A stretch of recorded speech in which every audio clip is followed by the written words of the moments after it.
Hi, I'm Kris Atkins. I am the moderator. I write science fiction and fantasy. I have my MFA in creative writing, and I live in Denver with my 3 kids and my psychotic dog. Here today with us, we have Els Curtis, Melanie Nichols, who writes as Emma Nichols, and Christine Nielsen. We also have Rosalyn Eves, who is supposed to be joining us hopefully soon due to some technical difficulties. Not here yet. So we'll go ahead and have the panelists here introduce themselves. I'm going to start the way I see them, top left to right. So Christine, will you introduce yourself first?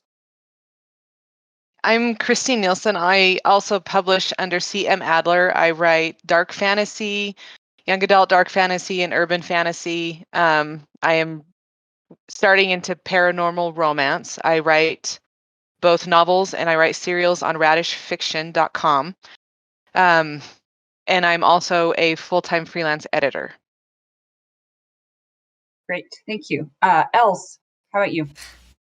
Hi, I'm Els Curtis, and I write middle grade. Right, here's my first book, Thrice Cursed, Thrice Blessed, about a princess who travels around and has adventures with a talking frog. I also wrote a satire on the witch trials, like in Salem, Massachusetts. Check them out. They're on Amazon. Thank you very much. And Melanie, please introduce yourself. Yeah, as mentioned, I publish under my initials, M.A. Nichols, and I'm an indie author who's been publishing since 2016. I started off in young adult urban fantasy, dabble a little in fairy tale retellings, but my bread and butter and what I'm really known for is my historical romances. I write in the Regency and Victorian era, and that's really my main focus now. Great. I'm so excited to have y'all here with all your expertise. I think this would be a great panel. I thought starting off, we could kind of talk about, first of all, your preferred method. There's very different ways to do it. There are some authors who tout editing as you go, and then there's some who say you should never look back until you are done. So I would love to hear what is your things in between, right? So I would love to hear what is your preferred method and why. I'll get started. It honestly depends on what I'm writing. So for novels, I'm very as a former English teacher where I taught the writing process and really spent a lot of time with it. When I write novels, I'm pretty heavily pre-writing, outlining for those. So I follow the process relatively strictly for a novel. For Radish, where I write serials, I would say those are mini cycles. So I do have to edit as I write because that is going to go live in its final as soon as I get it posted online. So I do both.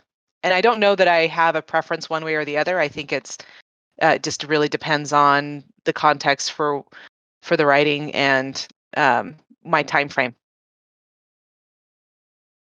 I will go ahead and take a very hard. I'm all about do not edit until you've got the book finished. I definitely, I of course will look at things as I'm writing, and maybe I'll go back a paragraph when I'm starting the day and I need to refresh myself about where I'm at. But it is very easy to get wrapped around the axle. Editing and re-editing or thinking that something needs to be changed. And so I'm all about, I have a document that I keep where I put all my notes of stuff that I think needs to change that I've already written, all that kind of stuff. And then I don't touch it until my book is done, because once I have the whole complete picture, it amazes me how often the things I thought needed to be fixed don't actually need to be fixed.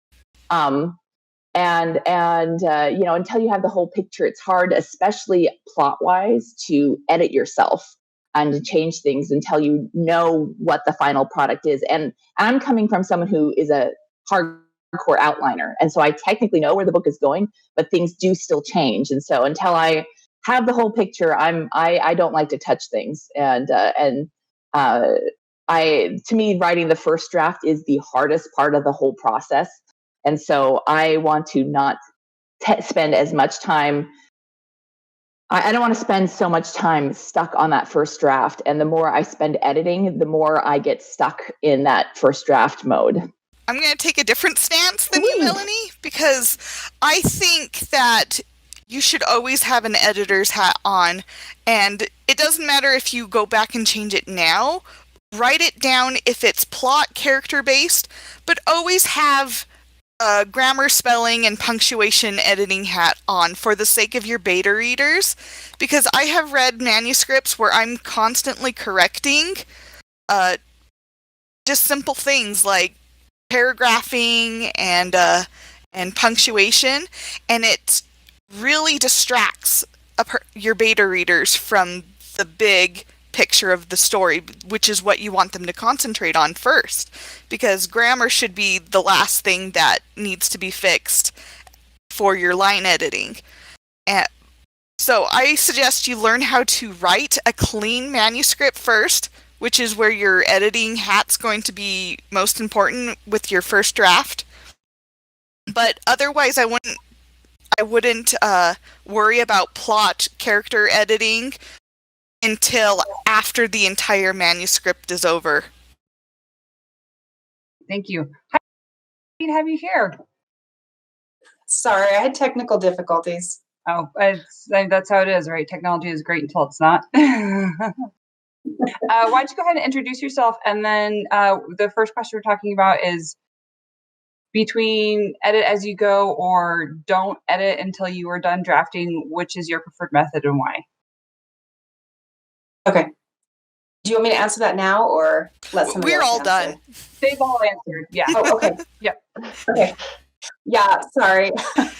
My name's Rosalyn Eves, and I write historical young adult fiction and historical fantasy. I have a historical fantasy trilogy, Blood Rose Rebellion, that is out now, and I have a historical Beyond the Map Stars that's coming out this summer, set in the American West. So for me, I try and be an edit when you're all done, because otherwise I can get caught in an editing pit where I just keep going over the same chapter over and over again.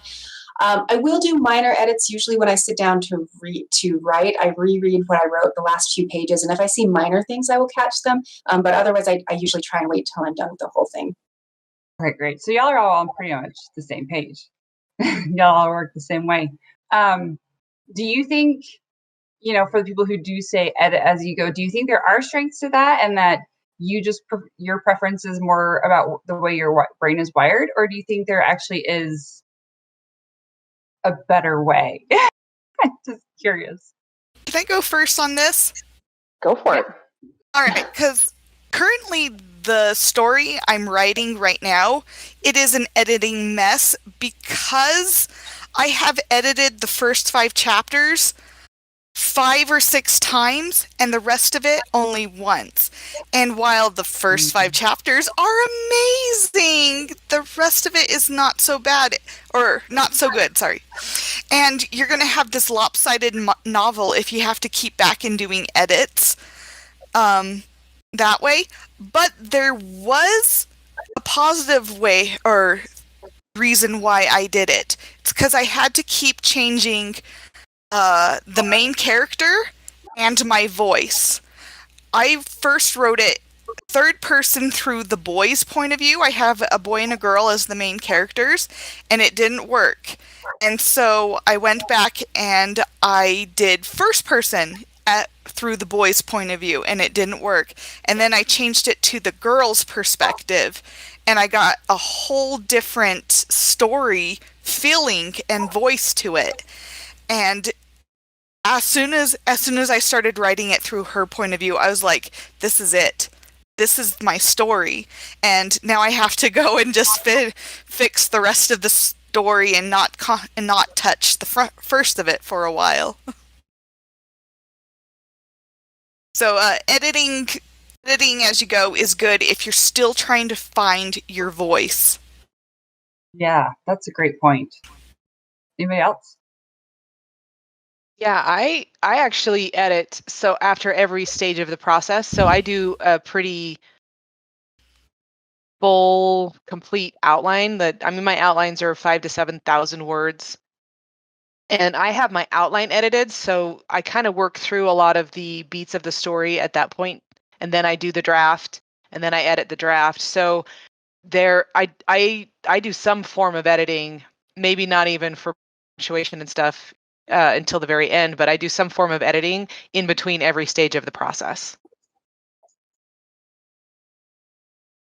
Yeah, I look at it and I mean, I guess a lot of it depends on what your definition of editing is, because I mean, I sit and say, well, yeah, I don't edit until I'm done, but I mean, of course, you're fixing things as you're writing, and I'm thinking about things as I'm writing, and yeah, and I'm a hardcore outliner. I'm a firm believer in outlining, and so you're thinking of the story as you're throughout the whole process, and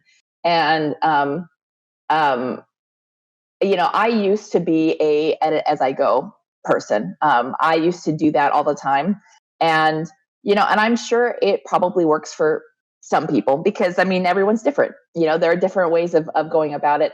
I can't think of any pros to it myself, just because it just doesn't work for me, and all it ended up doing was slowing down my writing process. I mean, it took me, I don't even want to say how many years to finish my first draft of my first book, and then even then I still rewrote and edited for years and years and years, and I don't have that kind of time to anymore. If I want to publish books, I don't have time to get stuck in the mire on my first draft, and so it's I've just learned, especially too, I get tired of rewriting and rewriting and rewriting the same paragraph back and forth, because that's usually what ends up happening is I'll edit it. I'll be writing my first draft. I'll go back and edit it, and then I'll change something. And then I get further on in the book and realize, oh, nope, that was the wrong decision. So then I go back and edit it back to what it was originally. And then I get along further in the book and think, oh, no, this needs to be fixed. And then I go back and edit it. And I'm not tired of rewriting the same stinking passages over and over again. And I mean, absolutely do what works for you and try both, because you don't know what's going to work with your goals for writing, with your style of writing. You don't really know. Yeah, I just want to echo what you were saying. I agree with a lot of. Oh, go ahead. Yeah, me too. I was just going to say it. I've had a very similar learning curve when it comes to my own process. So my day job is that I teach writing to college students. And so I was going to say, I think it's really important to find your writing style. Laini Taylor, whose books I love, I think has said that she is an edit as you go person. Like she has to like where it is before she can keep going. The problem that I find for a lot of, especially aspiring writers, is that they get stuck in the editing cycle and they don't actually finish. I'm a big believer in doing that quick and dirty draft, right? The first draft just has to exist to be perfect. That's its only job. And even though I do outline, sometimes I find halfway through my draft that I have an epiphany that makes the whole story better. And then my outline doesn't help. And if I don't know where the story is going, it's hard for me to know, like you were saying, it's hard for me to know what to edit. So for me, it's important to get the draft down because that's going to determine a lot of the kinds of edits and changes I make. But not everybody works that way. And I think it's important that people figure out what does work. Rosalyn, you bring up a really good point that I was actually going to ask about. That has happened to me for sure. So I'm sure it's happened to other writers. What happens when you are working through a draft, particularly your first draft, and you have an epiphany that is going to seriously change the course of your book? Do you stop and go back and make all those huge changes, or do you continue on as if you had made those changes in those, as if what you had written already reflected that? How do you approach that kind of sticky situation? Because we've all been there, or if you haven't yet as a writer, you will be there at some point.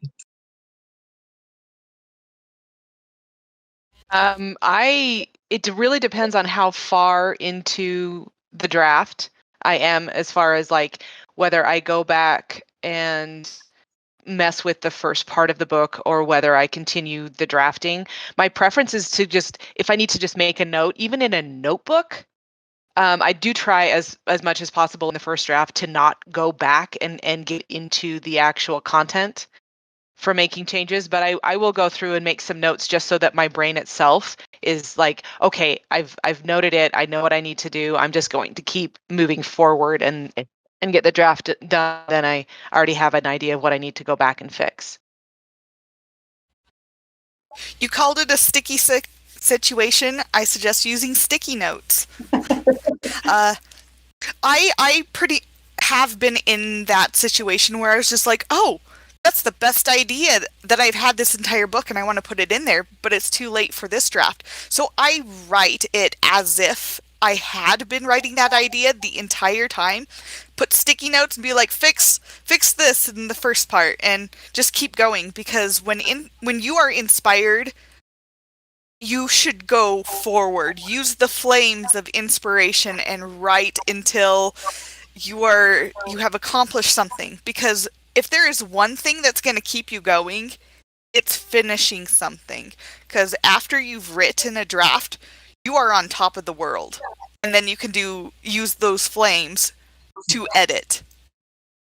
Yeah, for sure. And I always remind myself, I can't fix what isn't written. When I get stuck in a draft, I tell my students that. I can't fix it until it exists. So that's really, really great advice, Els. Thank you. Mm-hmm. I think editing brain and writing brain are also different. And if you're switching back and forth too much, because you need your critical eyes when you're editing. But if you have that critical voice in your head when you're trying to draft, it can be really hard. For me, I think it depends on how big the change is. If it's just a fun plot twist, then I can keep writing. But like Els earlier mentioned that you realized you had the wrong point of view character. If it's something that major, then yes, I would go back to the beginning and start over, because I don't know how you do that otherwise. So it depends on the scope of the change. Yeah, I'd say, excuse me, I'd say ditto on that. I don't actually generally have a lot of those big, massive plot changing epiphanies, because I spend a lot of time on my outline. I mean, I spend a good, third of my book first draft process is dedicated just to the outline. But I actually did have that happen once, where I was writing a book. I was in the middle of, I had a writing friend who challenged me to do NaNoWriMo several years back, and I'd never done it before. And so I decided to write this book that I wasn't ready to write yet. And I got about halfway through and had this massive epiphany that I was writing it completely wrong. It was a how-to guide for fairy tale villains, which has now been published, but it was just, the entire setup was wrong. And my entire process as I was writing that first draft, you come to understand the story a little better sometimes, even though you've got the outline. And I realized it was completely wrong, but I was going to keep moving forward because I don't like going back and starting over. Plus I was on NaNoWriMo, which means you have this big ticking clock over your head. And then, but then fate stepped in. My electronics had a major meltdown and I lost basically most of the draft anyway. So I'm like, okay, well, there you go. Sign. I need to just start over. So I did, but that was not a fun moment, I will say. But there you go. The one time that losing your stuff was actually almost beneficial. It was good. It forced me to completely start over from the beginning, because it was basically, when you have those kind of epiphanies, it's like you're writing a new book, basically. And so it's almost better to just throw everything out, or at least use it as an outline and start over.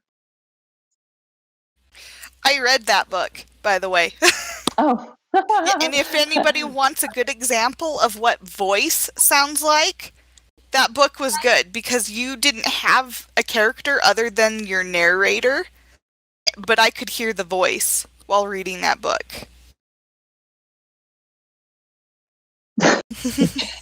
I'm blushing, but don't mind me. That's nice. So I'd like to know a little bit about your process, and as far as so you're all plotters. How much do you think plotting helps you avoid, or at least to some degree? So Els, I got the impression you were a plotter. So how much would you say you're a plotter versus a panther? Okay, so I'm in the middle. Okay. I actually I write outlines for my books, but they never end up how I imagine them. They're sometimes inspiration hits and things get changed. So I do chapter summaries where I write, this is going to happen in this chapter and this happens in this chapter. And books that way turn out really well. But for my second book, Trial in Name Only, I wrote it from the seat of my pants and it turned out good too. So in regards to editing between planner versus planter, there's definitely more editing as you go if you're a pantser, because sometimes you don't know where you're going, or you change your mind halfway through the story because you're not following a set guideline, and you're like, oh, I gotta change it now. So definitely more editing on the pantser side and less on the planter side. Was that the question? Question I ended up directing towards you, so that's good. That's okay. good. I was like, oh, we don't have any Panthers represented, so now we do. I'm glad. Yeah. So and you also brought up another point that, like, you've written books in different styles, and I've heard many authors say that every book has its own process. How have you found that to be true, especially in regards to editing versus drafting and switching between the hats? I think it depends on what kind of environment you're in.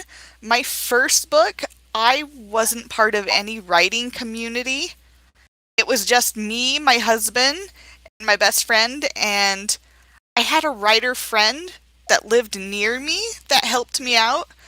But in regards to editing, we were just doing what we had heard or what we could research. For my second book, I was part of a community who was able to give me lots more advice, so my editing hat grew. So I really suggest that you get to be a part of a writing community to learn how to turn on your editing hat. I require my students to do peer reviews on their papers because I am convinced that feedback is critical to becoming better as a writer. And you can fix a lot on your own, but you need to have feedback from other people. And I think it does two things. I think it allows you to see how other people approach the same problem, which sometimes gives you good ideas when you're reading their work. But if you can learn how to critique other people's work, you can take that same critical lens and apply it to your own work. So I really think, that being part of some kind of writing community is essential to writing and to editing. Are you guys good if I take this back just one step back to the pantser versus outliner kind of discussion? And we have so much writing background among us that I think we could kind of clarify a little bit about how people define the different parts of the writing process. So Els just mentioned a chapter summary. So my outline is basically a chapter summary, and I go through like the beats of the beats of the story and then the details of what happens in each chapter. So one thing I've discovered in writing communities are very, very good for this perspective, but we all seem to really, we're defining the different parts of the process, but we all think of them differently. And so that's where I think that a lot of the pantser outliner divide comes from. What a friend of mine considers her first draft, because she's like, I'm a pantser, and I just write the first draft. Her first draft looks exactly like my outline, if that makes sense. I call that a rough we're not draft. skipping any. Right. So her pants outline is my official outline, or her pants draft is my official outline, and I think we get really stuck on. Sorry, cat. We get really. We have to have at least one, right? We get really stuck on what those different parts of the process look like. So I've listened to other writers talk about, I'm a pantser, I don't outline, I do a bullet point list. And I'm like, okay, well, just FYI, that is your outline. And so we get really, we argue with this terminology, but really we all go through the same writing process, whether we do it in our head, whether we write it down, whether my outline looks like some pantzer's first draft, and we define those pieces differently. So I've discovered that even just the writing process and the way that we define and view the writing process and those different parts, we're all talking about the same thing, but we view we have our own perception of what that part of the process looks like and how we define and own that as part of our writer-author identity, if that makes sense. Absolutely. I just want people to like let go of what they think all these different parts of the process necessarily need to look like. Oh, it's true. I'm a hardcore outliner. I love outlining. I want to know because I hate rewriting. I really hate rewriting. Like I said, the first draft is so hard. When I have to throw out an entire section of those hard won words, I get angry. So I like to outline. But it's funny because even though I have a very detailed, very involved outline process, I still discover, like, people talk about like, oh, well, if you're an outliner, you don't discovery write. I'm like, yeah, I do. I mean, I generally have everything planned out, but I still don't entirely understand each character's voice. Things still happen that as I'm, even though I plan out a conversation to happen a certain way, when you get in the conversation, it organically shifts and changes. And then I'm having to move bullet points, and move conversations in different directions. And the reason why I like outlining is because it allows me the ability to adjust my story as I go without having to go back and change things necessarily, or in the second draft, before I send it to my beta readers, I don't have to sit there and completely do tons of rewrites because I can adapt, and it's a lot easier for me to adapt as I go. Because I already know the story, I know how it's going to unfold, and so making these changes is easy to adapt. Like, honestly, it makes me more adaptable and easier to pivot as I'm going when I have little change. When I have changes come up. I think I probably fall somewhere in the middle, like Els was saying, where I do outline, but I like the 7-point plot that Dan Wells talks about a lot. Because it helps me make sure I'm hitting major plot points, but it gives me freedom in between. But I do sometimes discovery write in between those plot points. But I was going to add, I think part of the editing is being open sometimes to major revisions. My next book that's coming out, I planned it out. I plotted out the draft. I wrote the draft. I sent it to my editor, and she said, I like the character, but let's get rid of the villain and the inciting incident and see what happens. And I said, oh, you mean you want me to rewrite it? Which is basically, and it turns out she was right. I was writing a character-driven story that I had written as a plot-driven story, but I wouldn't have gotten to the point where I knew that without writing that first draft. There was no way I could have seen that until I had the draft. So that was a good lesson for me. Lesson, yeah, I'm sure.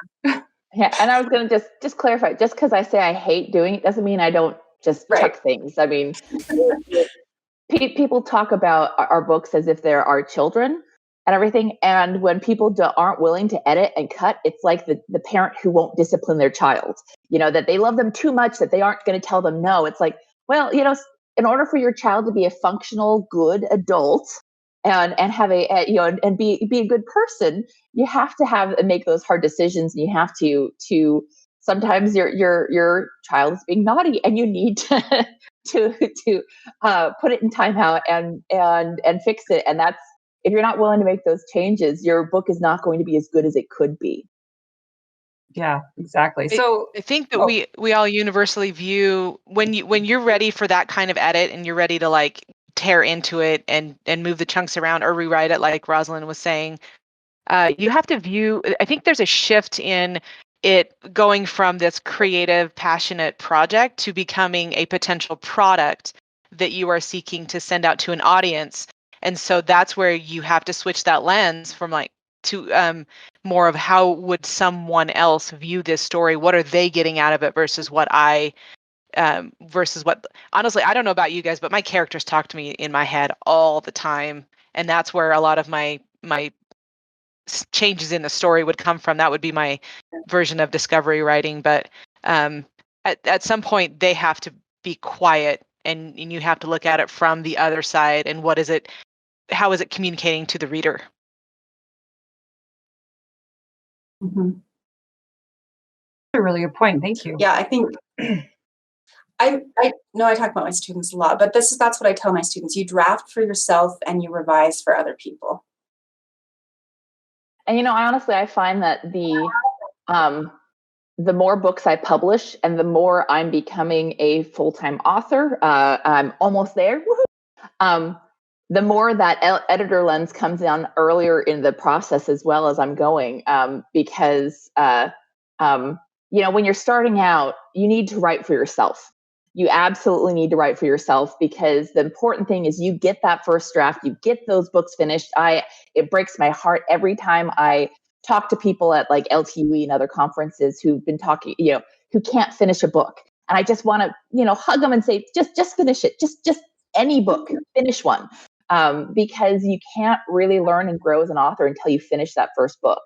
And so, when I was starting out, it's absolutely only for the love. Just write what makes you happy. You can always edit later. Think about editing far down the road. Just make yourself happy so that you can finish that book.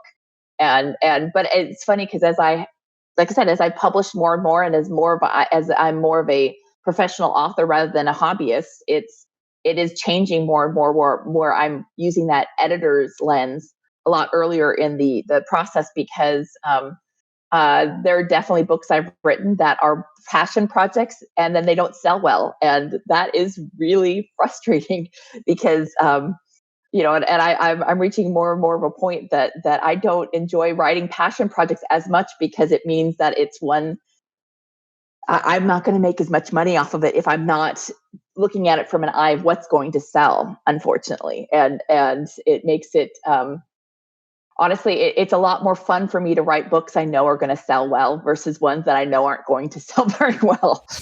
So.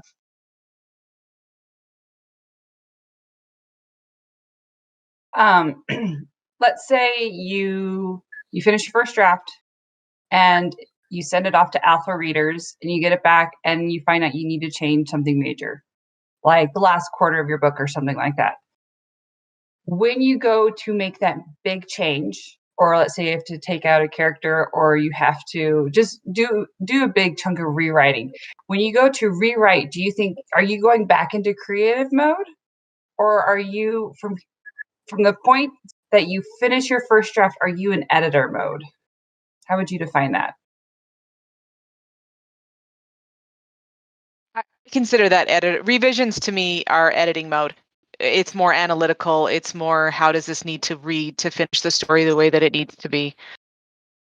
So I would put it on that side of the fence, even though I'm technically drafting. It's with a very analytical perspective. I would have to say for my process, it's a little of both. Because when I do my second draft, I don't just read it. I type the whole thing out again as I read. And I find that it really solidifies my voice, since I know exactly what the voice is. Since in first draft, your voice changes from the first of the story to the very end. And depending on how much your character grows throughout the story, you need to make sure that the voice doesn't change, unless your characters change a lot. In the book I'm writing right now, there is a time gap in the middle, and where there's a lot of growth. So I have to make sure my voice at the beginning is all consistent, and then at the end, there's a difference in the voice. And I was on something. I forgot where I was going. But yeah, I like to type out the entire manuscript the second time and change things that way. And I'll have my notebook where there's a list of things that need to change, so that I can be like, oh, this character needs to be smarter, because everyone thinks that they were smart at the beginning and then they got dumb at the end. So I need to make sure that he doesn't make any really bad decisions, et cetera, et cetera. I think for me, it's some of both. I don't necessarily do a super detailed outline when I do the first draft, but especially for more complicated plots, I do a really detailed reverse outline where I go scene by scene and I go, who's in the scene? What's the character's goal? What's getting in the way of their goal? What's the purpose of this scene? And I'll go scene by scene through the book and identify all those features. And that helps me identify which scenes need a stronger arc, which characters' arcs aren't going all the way through. And that, especially if I had to rewrite a dramatic part, that would help me identify what parts need to change. But once I have a sense of where I'm going, I do sometimes slip back into that drafting mode, especially if I have a big chunk that I have to write. Because I may know where it's going, but I have a really critical internal editor, and I have to turn that off if I'm writing significant chunks, or it just is terrible. I'm trying to think of anything to add, and I can't think of anything.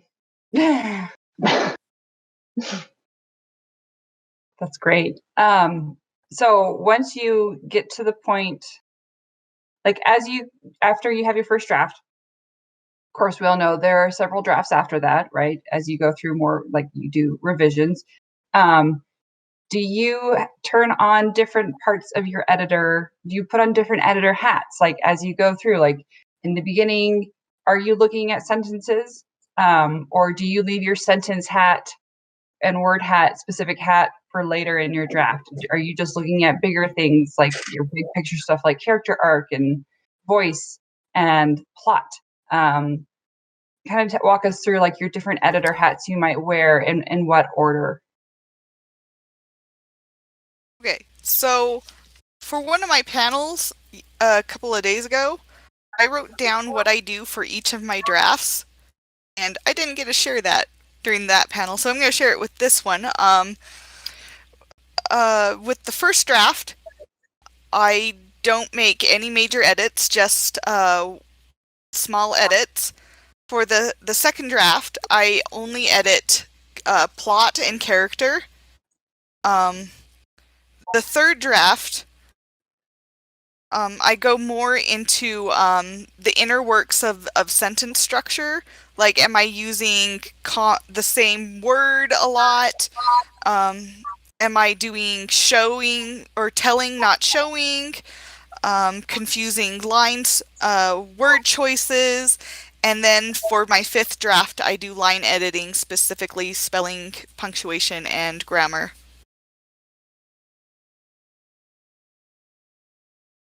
And I find that a complicated question to answer, mostly because my process has changed dramatically.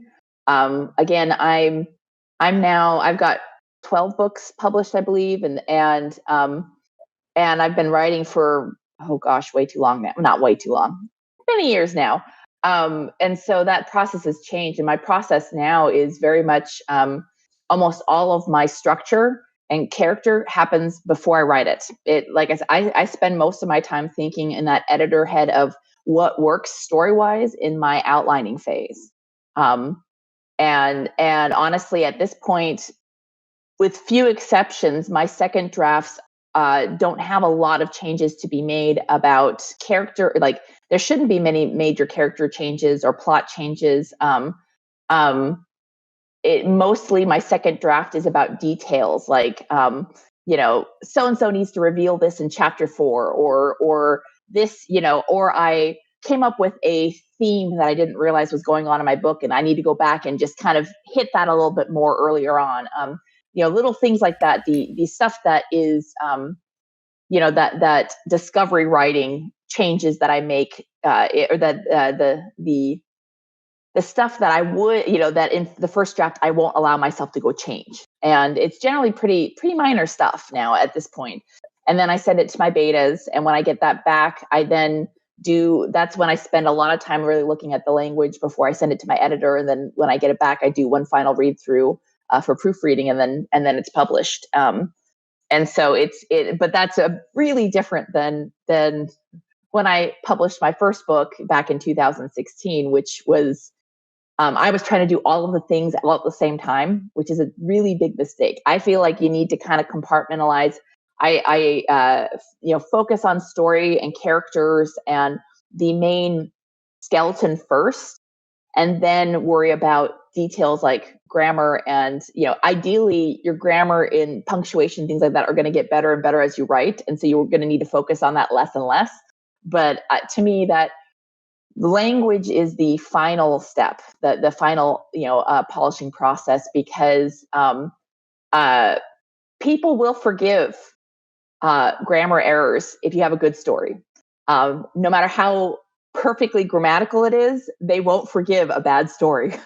They won't. And so to me, the first and foremost is focus on that character, the story and the character, and those are where I tend to spend most of my time at in the early stages, and then focusing on the details later. Yeah, I would agree. I think my process is actually very similar to Melanie's altogether. And then also the technique that Rosalyn talked about, where you would reverse outline your work. I actually do that for a lot of my clients so that they can see what parts of the story might be missing or need to be moved around. And just when you do that, you get a different feel for how some of the emotional beats come across in the story and that kind of thing, where it's really, you've written all the parts. They might just need, you might need to move some chunks around or some of those things. So one thing I know that you guys are all hearing is that there are, your process is your process, and you get there through a lot of practice. And so just finish one draft, and then you'll find out what kind of editor you are. I do agree with giving beta readers some really clean drafts, because then they can focus on the story and not the weird little stuff that can sometimes get in the way as far as being confusing, those kinds of things. But biggest to smallest is kind of a general, that would be my recommended approach to a story. And we're all kind of saying the same thing. You start with the biggest pieces that might need to be fixed, like big chunks, like do you need to move chapters around, rewrite them, and then you move on to the things in order of, as they get smaller. Yeah. And I think, so the first book that I wrote as an adult, I wrote a bunch as a teenager, and I don't super count that, but the first book I wrote as an adult, I was so excited to be done with the draft. And this is echoing what Christine said, that I sent it to beta readers, and they came back and told me to fix the stuff that I already knew needed to be fixed. I had just been so excited that I had a draft to send to people. So don't do that. Fix the stuff that you know you can fix before you send it to other people, or they will tell you stuff that you already know, and it's not very helpful. I think the editing process is also determined a little bit by the kind of publication you're doing too. If you're indie publishing, or if you're publishing with a publisher, my books that are out have all come out with a publisher. And so part of the editing process is not determined by me, it's determined by my editor, where we usually do 2 or 3 rounds of developmental edits that are just looking at character and plot and motivation and things like that before we even get to the line edits, where we're focusing on language. So I think some of that process may also be determined by factors that are out of your control, depending on the kind of publication you're pursuing. Great. Thank you, everybody. Those are such great answers. We have time to take some audience questions. So moderator, if you could throw those our way, please. Lynn's asked, if something isn't working, do you keep it or send it out to alpha or beta readers to help you determine what is not working? Oh, if you don't know why it's working, then yes, a beta reader might be able to help you figure that out. If you know what's not working, don't send it to beta readers, because they'll tell you what you already know, which we already addressed. So I always say, you are the first beta reader or alpha reader. You should read your book first after the first draft to make sure it makes sense, because if it doesn't make sense to you, it won't to your readers. Laurels and Roses asks, for novels, do you take a break before going back and editing them, or do you go back right away when the story is still fresh in your mind? I almost always need a break. I think it's hard to edit if you are still. I'm sorry, we keep talking over each other. Oh, no, you go for it. Go for it. I find that editing requires a certain degree of distance. And if you've just finished it and you're diving back in, it's hard to have the distance you need. Sometimes you have to do hard things, like you have a character that you love, but they're not adding anything to the story, and you have to take the character out. And if I am still feeling that drafting mode where I'm really in the story, it's hard for me to do that. So I usually have to give myself at least a week or 2. I might start brainstorming something else. I might just take a break, but I need distance. For me, it's a little tricky because I can't my publishing schedule is such that I don't really have the luxury of putting it aside and getting distance as much. But I do to a degree. Like when I finish a first draft, I generally give myself a day or two just because I'm exhausted and I need a little bit of a break. But I then tend to go right back into it, starting the next Monday, after I finish the book, whatever the next Monday is, I start back in and I do my first edit, and then I send it off to my beta readers. And so I give my beta readers about a month or so to work on it and everything. And so that gives me a little bit of a break, because during that month, I'm now moving on to my next project and working on other things. And so I do technically get a break, but it's not until about my second, third draft that I really get any kind of distance from it. That's, like I said, a lot of that is because I'm writing, publishing 3 books a year, and so I have to stagger everything and be working on something, and I don't have much time, the time that to allow it to sit back and ruminate a little bit. But I do get that. I do get a month or so, about a third of the way through the editing process. I actually suggest, depending on how you feel about your manuscript, if you feel that the story and the characters are solid, keep going with it. If you feel that there's something missing about your story and you don't know what, do set it aside. Think about it, ruminate over it, talk about it with someone, and then come back to it. However, I would also suggest don't let it sit for too long, because that can be a bad habit of letting manuscripts sit and never touching them again.